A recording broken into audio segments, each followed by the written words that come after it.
let's just suffice it to say that there were specific hiring decisions that I believe individuals would have happily taken the job at a salary at least 10% lower. And I've had that dialogue with the county executive, and you know, you can ask him his views when the report comes out. But I think we've drifted into paying more than we need to, both to be competitive with other jurisdictions and the federal government. Those have historically been the rationales for very high salaries for directors and managers. Is we want to have the very best. I agree, we want to have the very best, and we need to compete with other jurisdictions and with the federal government. And so, without revealing any of the content in the document that's embargoed until tomorrow, those are among the issues that OLO looks at.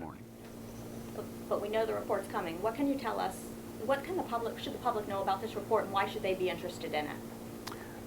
I think overall we need to ask whether we're spending too much, and whether there are changes that elected officials can put in place that would get the best value for the taxpayer's dollar. Which managers are included in this report? Let's get into the details of the report when it's released tomorrow morning. Once it is released, is there any chance that hiring or salaries would change after? That'll be a conversation that I expect will take place over the next several months. I know that the executive branch doesn't share my concern, and they can speak for themselves. So, you know, I think there will be a lively dialogue on whether we ought to impose from the legislative branch some changes in compensation for the top. When this discussion first came up in July, Patrick Lacefield got back to us on the executive's view of this, and sent, and I'm looking at the email, one interesting thing is how much Montgomery County Council President and County Council member salaries are above state averages. Mm-hmm. Would you agree that those are salaries that need to be looked at? I fully anticipate that conversation will take place.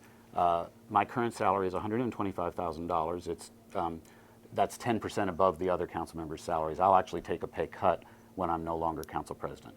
I'm not trying to shrink from a discussion of our salaries, except that our salaries were based on a report of an independent citizen commission. They were benchmarked against comparable jurisdictions in Maryland and throughout the country, just as this OLO report is.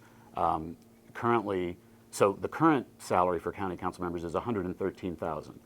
We have department heads who make more than twice that much. Council members routinely put in about 60 hours a week, and we work very, very hard for the money. So I anticipate that council salaries, you know, that Patrick Lacefield would hit us back in that way. I assume he'll do the same thing. It would be useful if you asked what Patrick Lacefield's salary is and how that compares to other public information officers in the region and around the country. And the OLO report will address that.